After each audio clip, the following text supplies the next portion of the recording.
Hi, I'm Callum Dilietto and we're here today at the world's greenest building to speak with Adrian Shooter, the Director of Executive Talent at the Co-operative.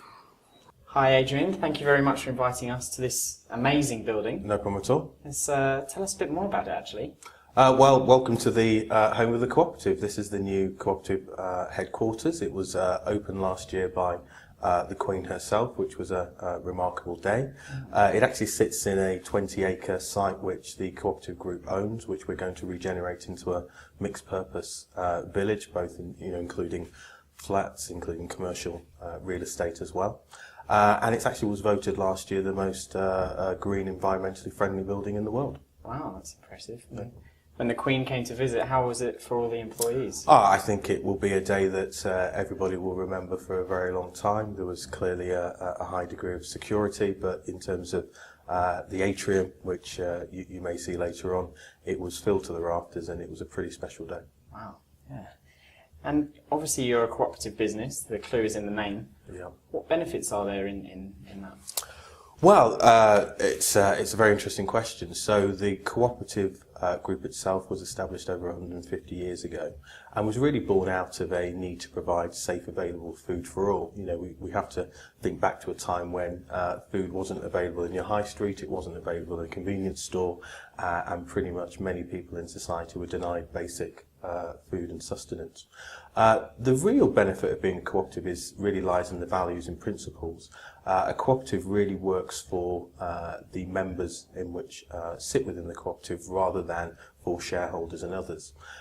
We really try and instill our values and our principles into the products that we create, into the services that we deliver, to ensure that all of the value in which we create goes back into the communities in which we work.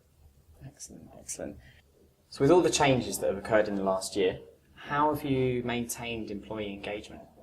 Yeah, it's a very interesting question. We've clearly had a number of challenges over the last 12 months, but we think we've worked really hard to try and maintain a good level of employee engagement.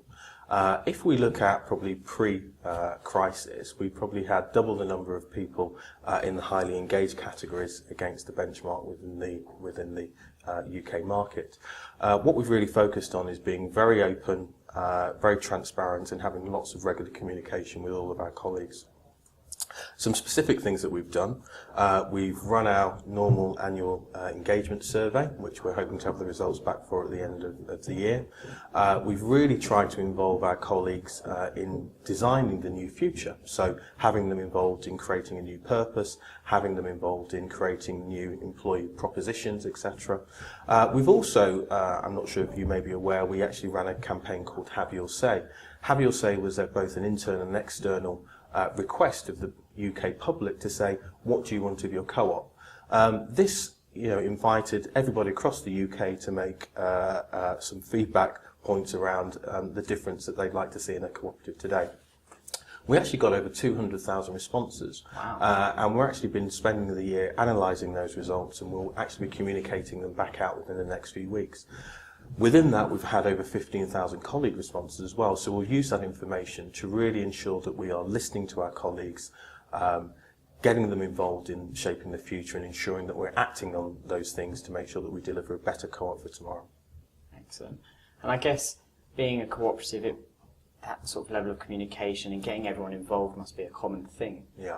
Is there any challenges that come from having such a tight-knit? Yeah, it's a really interesting thing. So some of the challenges about being the cooperative, I've talked about the positives around, cooperation, collaboration, values and principles. But some of the challenges about being a member-owned organisation, particularly the kind of organisation which we're creator is, one member, one vote. What it means is that you have a multitude of stakeholders who have the ability to decide on your future. So it does mean that in some occasions it does take a little longer to get consensus and a way forward on certain items. But we do feel that only enriches the outcomes that we're looking for. So yes, lots of stakeholders, lots of stakeholder management, but we do believe that leads to an absolutely more diverse and innovative outcome. And talking of diverse, obviously the co-op is not just about food, there's banking, there's even funeral care. Yeah. When resourcing, how do you meet that demand? Yeah, it's a very difficult question actually, because in most organisations, particularly in the UK, organisations are no longer family of businesses. They are a single service line or product line in the same industry. We are, at its core, yes, a very large retail food business. We have over 3,000 stores in every postcode in the UK. We are the number one funeral care business. At least 1 in 20 funerals are done through the co-op within the UK. And we have a transforming general insurance business as well. So you're absolutely right, we have different horses for courses. What we have to do is create quite a complex multi-channel sourcing strategy, because we have businesses working in different business cycles. Food is a very mature business. We also have a cooperative legal services business, which is certainly on an upward trajectory curve. And it just means that we have to design strategies which are both taking into account business strategies, business cycles, local communities, and on a national scale, and also making sure that when we're putting resourcing into each function, we're actually putting specialists, so teams to focus on retail food, teams to focus on general insurance, contact centre work, teams to focus on funeral care, just to ensure that we're not missing a trick. Because again, although these businesses sit under the same umbrella, sometimes it does mean that they do have different and quite unique needs. Mm. So we mentioned that this building is the greenest in the world. Yeah. You have a very strong sort of ethical culture based on being a cooperative. What do you do to work on this further, really? Yeah, so it's a very interesting question. So what we have within the cooperative is something called our ethical plan.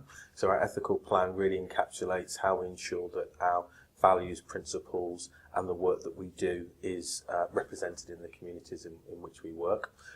I have to bring you back to around why does the co-op exist? We've done a lot of work over the last 12 months to ensure that the co-op remains relevant for UK society over the next 150 years. It's been very publicly announced that the cooperative has possibly lost its way over the last few years. We're a purpose-led business, and our purpose is to champion a better way of doing business for you and your communities. With that purpose, it allows us to ensure that we are, in everything that we do, in the products that we sell, in the people that we recruit, in the way that we manage talent, in the way that we hold people to account, we're just ensuring that all of that is aligned to creating value within our communities.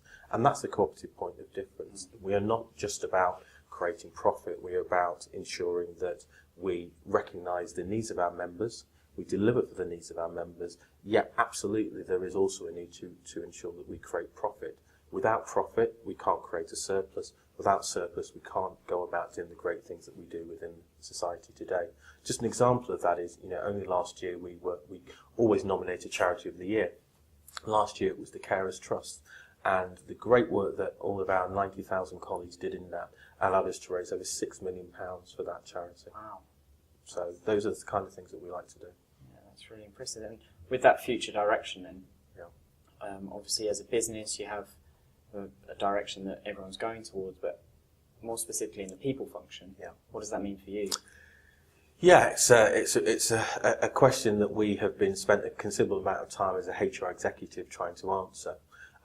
What's really evident is, based on the challenges that we've had, the financial stability that we've had to kind of conquer, which I think we have, we've had to refocus our position. What we've done this year is really focus on what are we and what aren't we. So we've sold our pharmacy business, we've sold our farms business, and we've just also sold a third business as well. Therefore, within the people function, we've had to think about what are the things we're going to stop, what are the things that we're going to also pause, and what are the things that we're going to drive through that's really going to add value to the business. So there's really 4 things that we're focused on as a people function. One is creating a new target operating model. The organisation as a whole cannot sustain its current level of both cost and probably the people numbers, so we have to address that. So we're creating a new target operating model for HR that will fit the purpose more correctly going forward. We also need to build leadership capability. We need better, stronger, different leaders to some that we currently have today.